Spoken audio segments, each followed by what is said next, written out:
My daughter-in-law wept with joy when she finally held my jewels, her hands trembling as she cradled what she thought was a fortune.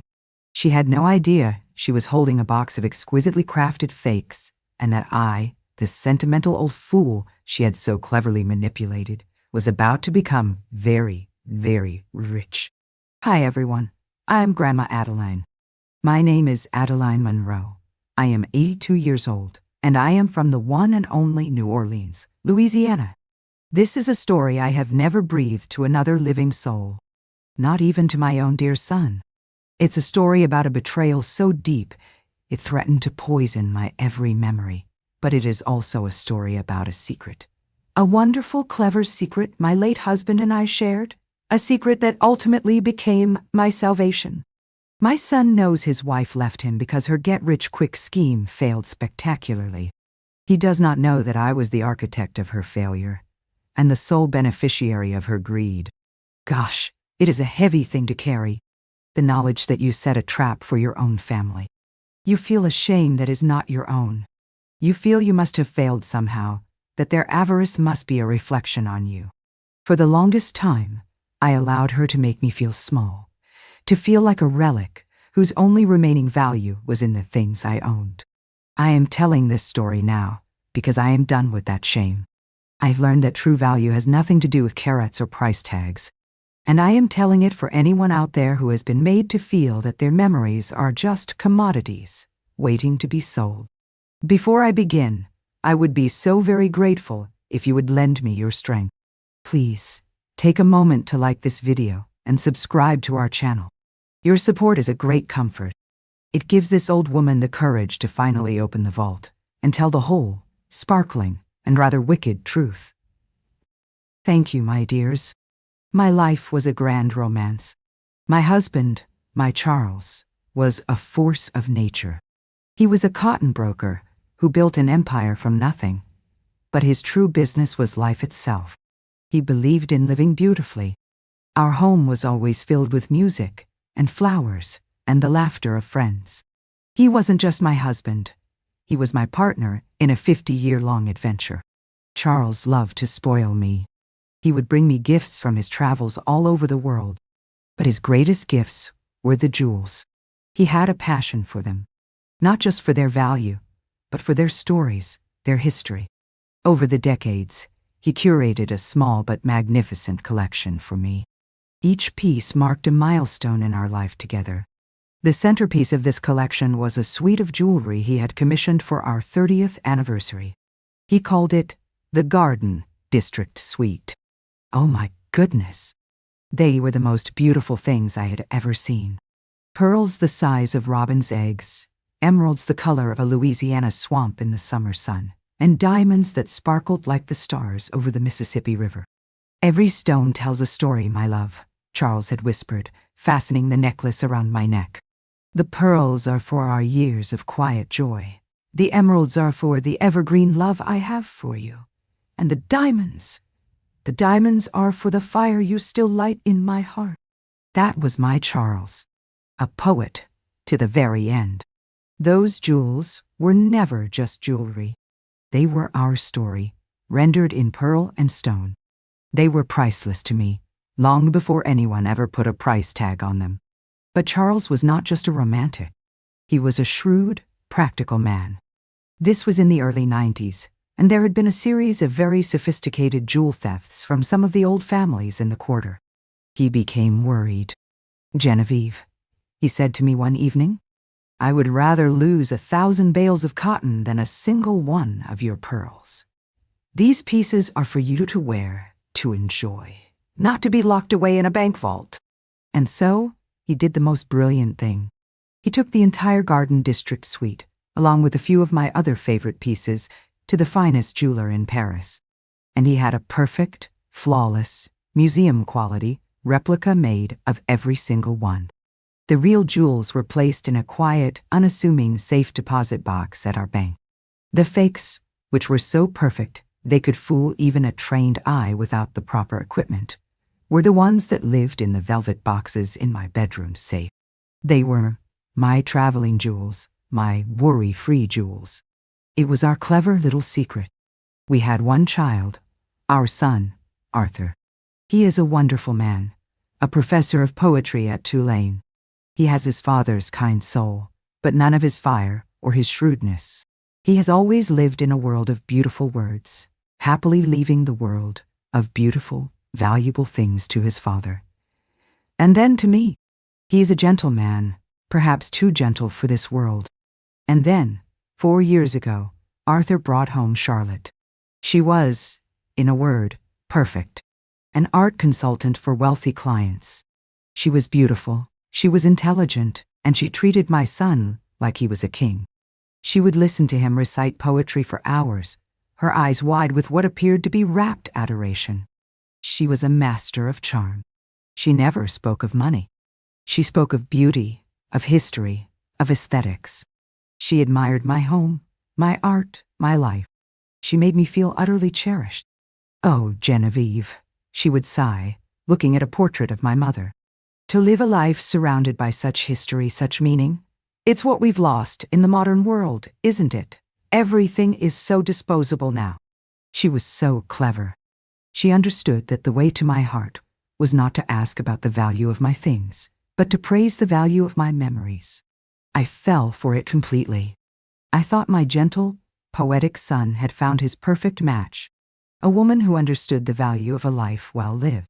After my Charles passed away 2 years ago, Charlotte's presence became a constant.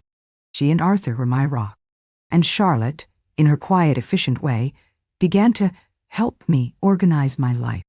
It started with my closets, then my letters, and then, inevitably, she turned her gentle, helpful attention to the bedroom safe. Genevieve, we simply must have these pieces professionally photographed and reinsured, she'd said, her voice full of loving concern. It would be a tragedy if anything happened. Let me just make an inventory. For the insurance company.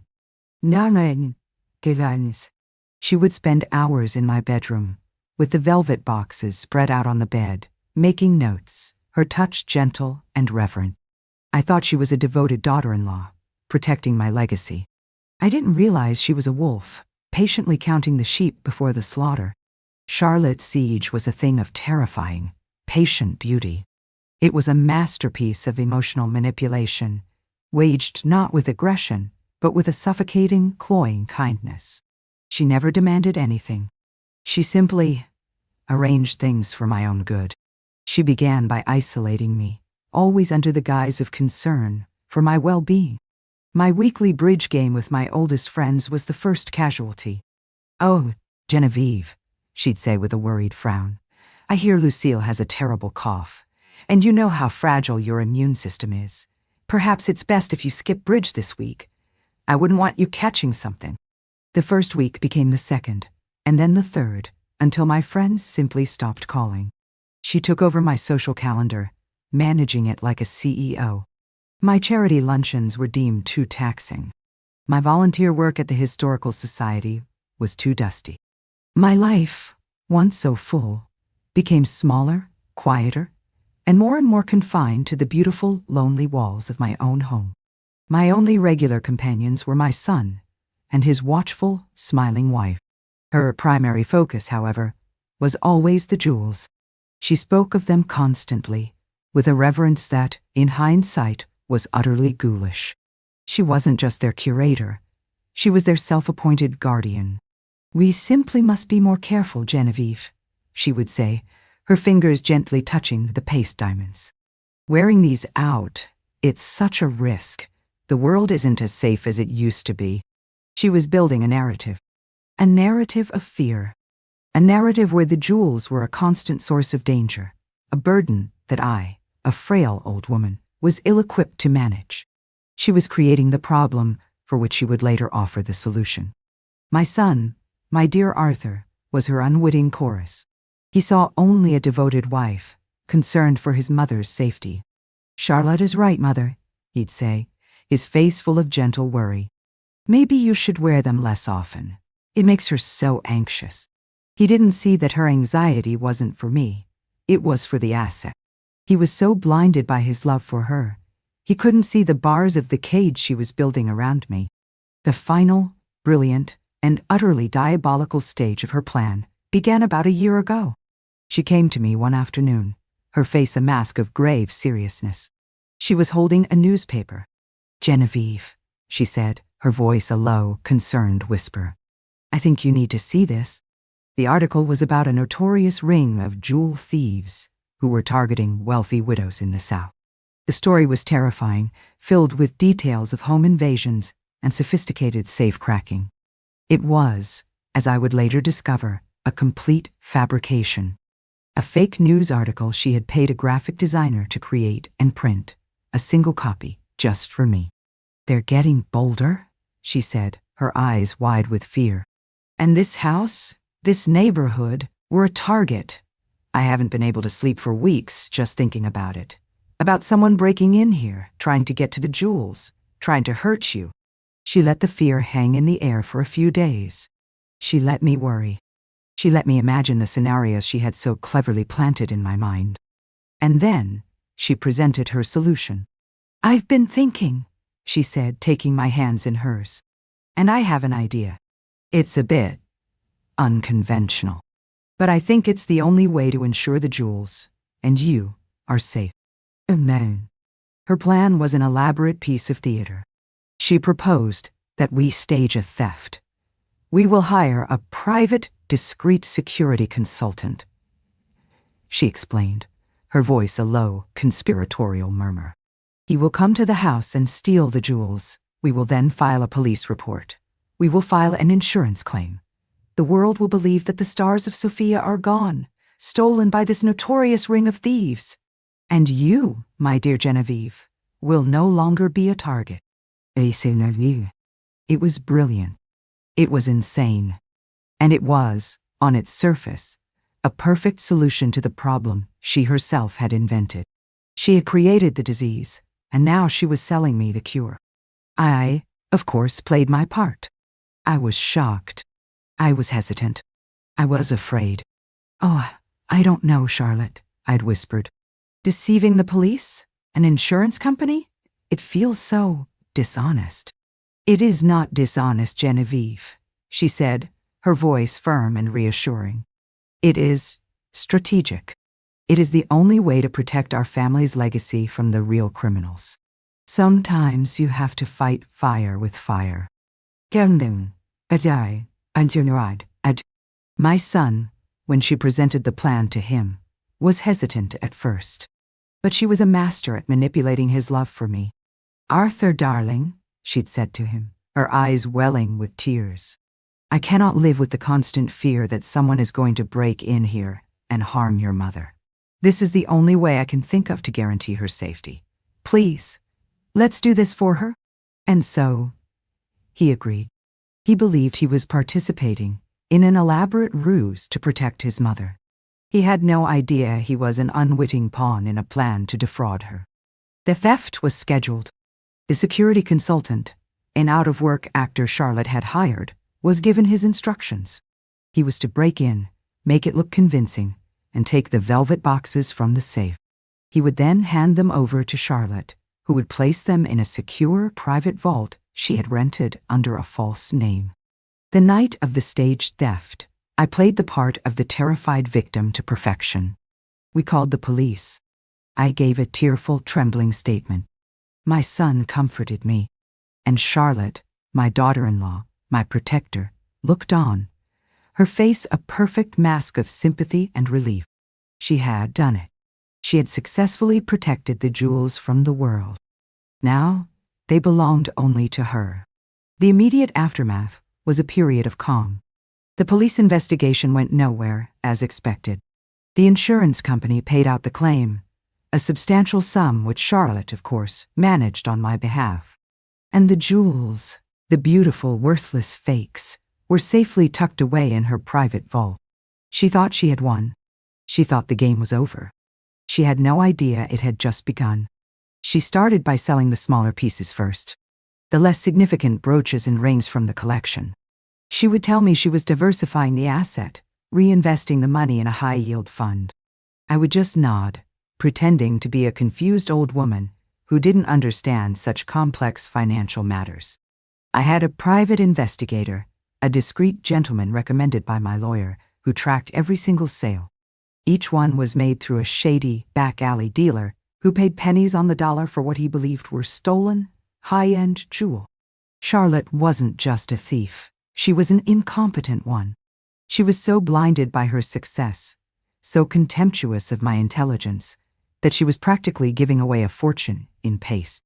The breaking point, the moment I knew it was time to close the trap, came 6 months later. My investigator informed me that Charlotte had found a buyer for the centerpiece, the Garden District Suite.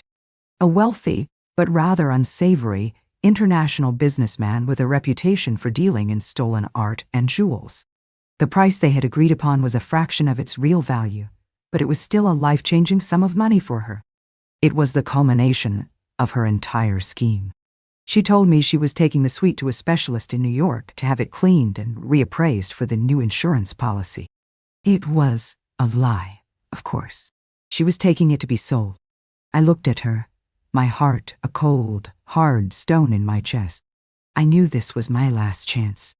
My last chance to reclaim my husband's legacy and to deliver a form of justice so perfect, so elegant, that she would never see it coming. The plan that formed in my mind was simple. It was terrifying. And it was, I believe, what my Charles would have called a thing of beauty. The 2 weeks that Charlotte was in New York were the longest of my life. I knew this was the final move of the game.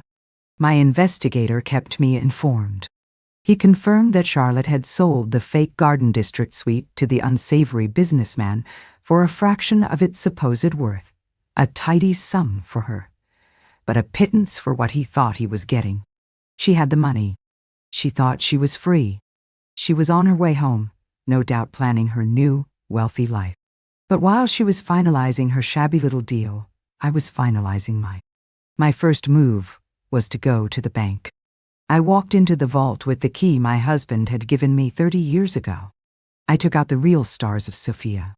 Holding them in my hands, a weight of the real pearls, the deep, cool fire of the real emeralds. It was like holding my husband's love in my hands one last time. It was a heartbreaking moment, but one filled with a strange, fierce power. My second move was a visit to my jeweler, Robert. The real jewels, he confirmed, were worth a fortune far greater than I had imagined. The market for such pieces, with their history and flawless quality, was astronomical. He arranged a quiet, immediate sale to a discreet, legitimate collector in Geneva. The transaction was clean, swift, and the sum that was wired to a new private account Mr. Harrison had set up for me was staggering. It was many, many times more than what Charlotte had received for her pile of glass. My final move was the most important. With Mr. Harrison as my witness, I drew up a cashier's check. I made it out to the unsavory businessman who had just purchased my fake jewels. The amount was for the exact sum he had paid Charlotte. I sent the check via a bonded courier with a simple anonymous note. It read, "A good reputation is a businessman's most valuable asset. It seems you were recently sold a piece of glass. This should cover your losses and any embarrassment. Consider it a gift to ensure the continued peace of our beautiful city." I was not just returning the money he had been cheated out of. I was buying his silence and his confusion. I was making it clear that I was a player he did not want to cross. I was cleaning the board for my final move against Charlotte. She came home from New York glowing with triumph. She was a woman who believed she had just gotten away with the perfect crime. She presented me with a falsified appraisal document for the cleaned jewels and told me they were now safely back in her private vault. "Isn't it wonderful, Genevieve?" she'd said, her smile wide and self-satisfied. "Everything is safe now." "Yes, dear," I said, my voice serene. "It is." The trap was set. Now, it was time to spring it. I waited a week, allowing her to settle into her new secret wealth.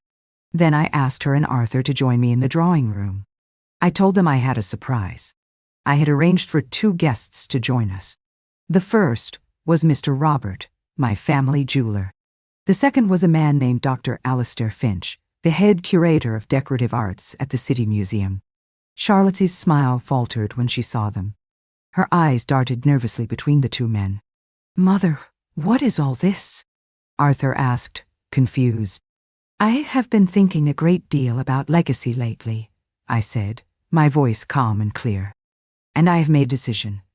I have decided to donate the Garden District suite to the museum, to be displayed in a new wing dedicated to my late husband, Charles. Arthur's face lit up. Mother, that's a wonderful idea. A beautiful tribute. Damen, inti, at our shearer, and you. Charlotte's face, however, went the color of ash.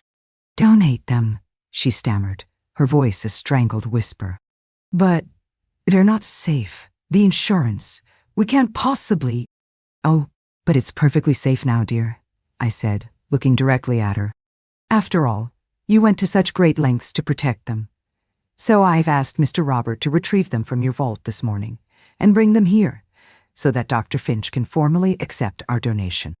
Mr. Robert stepped forward. He placed the familiar velvet box on the coffee table. He opened it, and there they lay, the beautiful, glittering fakes. Charlotte looked as though she was going to faint. There seems to be a problem, however, Mr. Robert said, his voice grave. He was a wonderful actor.